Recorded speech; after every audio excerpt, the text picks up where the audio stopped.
Welcome back ناظرین، ایک بار پھر خوش آمدید کہتے ہیں ان ناظرین کو انہوں نے ابھی ٹیون ان کیا ہے وینس ٹیلی ویژن یورپ کی آواز پروگرام لندن اسٹوڈیو سے لائیو آپ کی خدمت میں پیش کر رہے ہیں۔ علامہ احمد شیر برکاتی صاحب، محترم وسیم غیاث صاحب، راحیل اعجاز صاحب ہمارے ساتھ تشریف فرمائے۔ اس وقت گفتگو کر رہے ہیں پاکستان اور 18ویں ترمیم، عوام کے مسائل، عوام کو کس طریقے سے جگانا ہے، اس پر بات کر رہے ہیں۔ بریک سے پہلے علامہ صاحب آپ بات کر رہے تھے اچھی قیادت کی، جی اچھی قیادت آ جائے گی جی اور مسائل حل ہو جائیں گے۔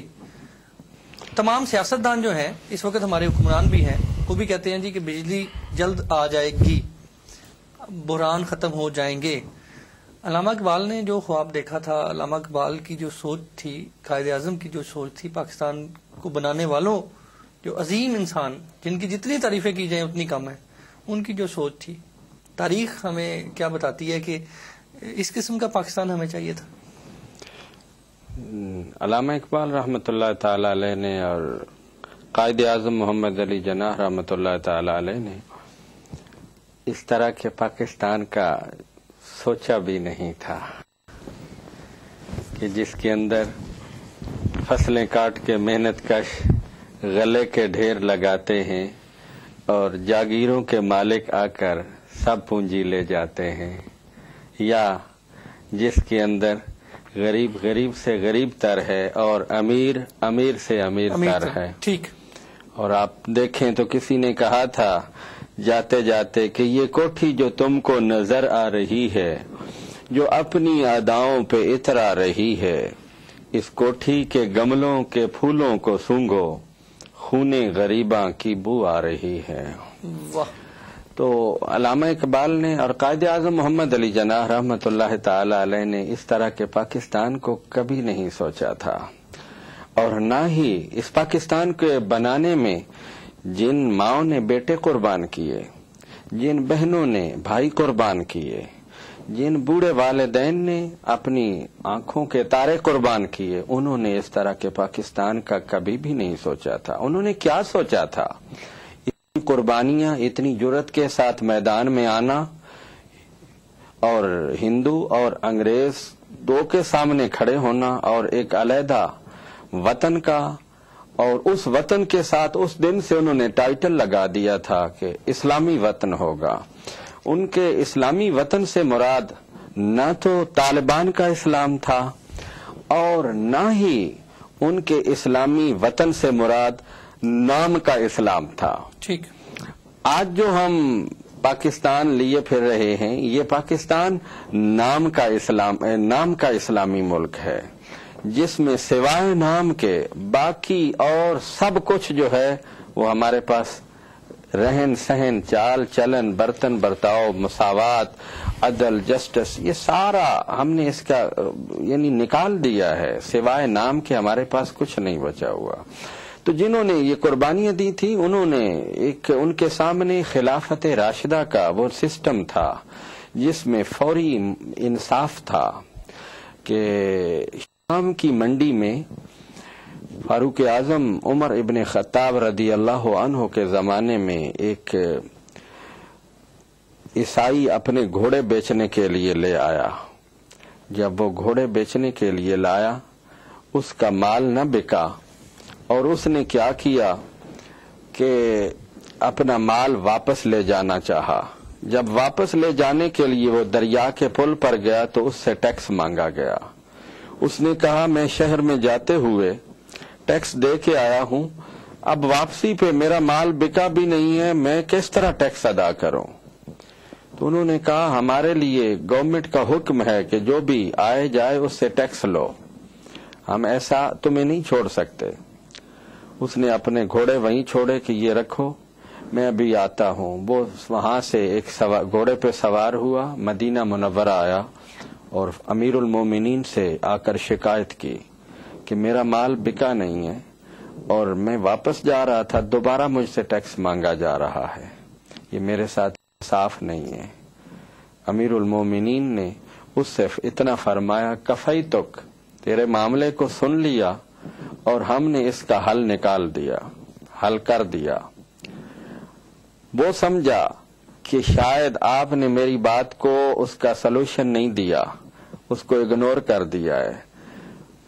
واپس آیا اور واپس آ کر وہ جو ٹیکس لینے والے تھے ان کو آ کر ٹیکس دیا کہ یہ ٹیکس لو.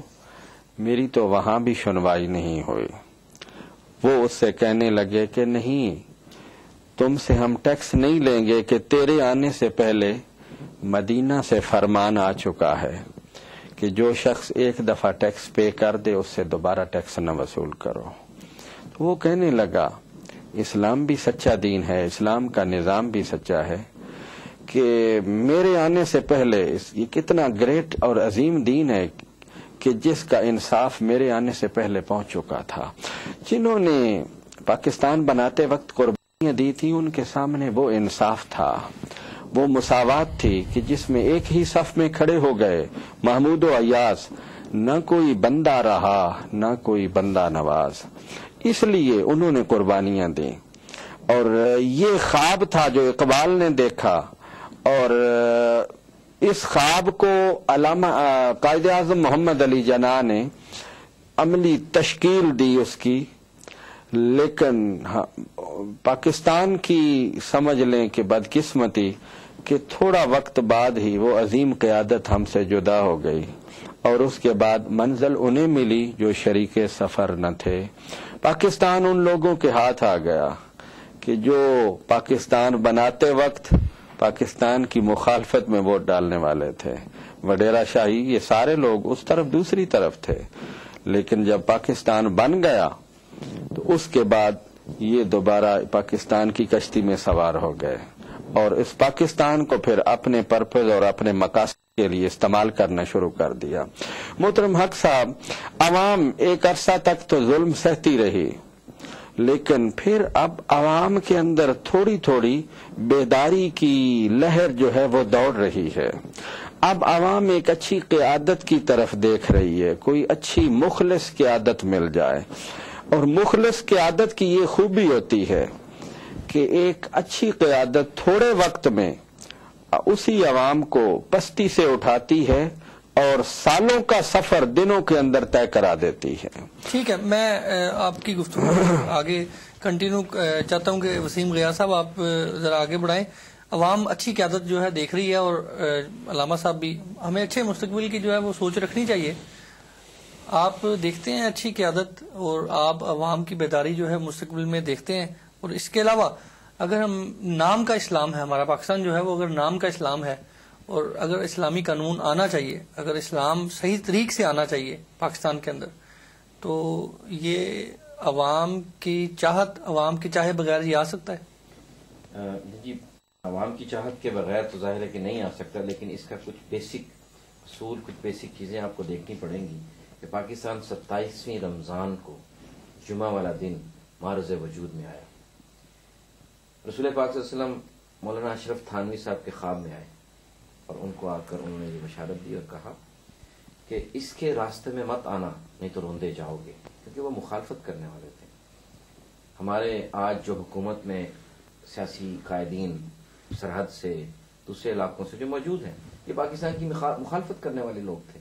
یہ پاکستان نہیں چاہتے تھے. باچا خان فلسفی کیا تھی؟ خان عبدالولی خان صاحب کی فلسفی کیا تھی؟ اور آج اگر یہ ویری پیٹریوٹک اور بڑے کلیم کر رہے ہیں، یہ سب غلط ہے.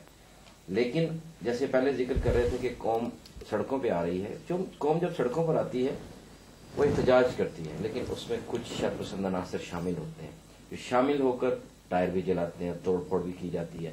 لیکن جیسے آپ دیکھیے مئی 2008 اور 7 میں میرا خیال یہ کراچی میں جو واقعات ہوئے، اس میں فائرنگ بھی کی گئی، سارا کچھ کیا گیا.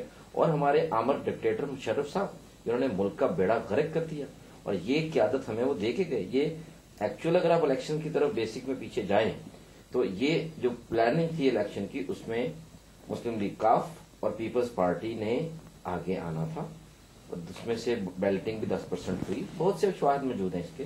اور ان لوگوں نے مل کر گورنمنٹ بنانی تھی، لیکن مسلم لیگ نون کیونکہ لوگ باہر نکلے، انہوں نے ووٹ کاسٹ کیے.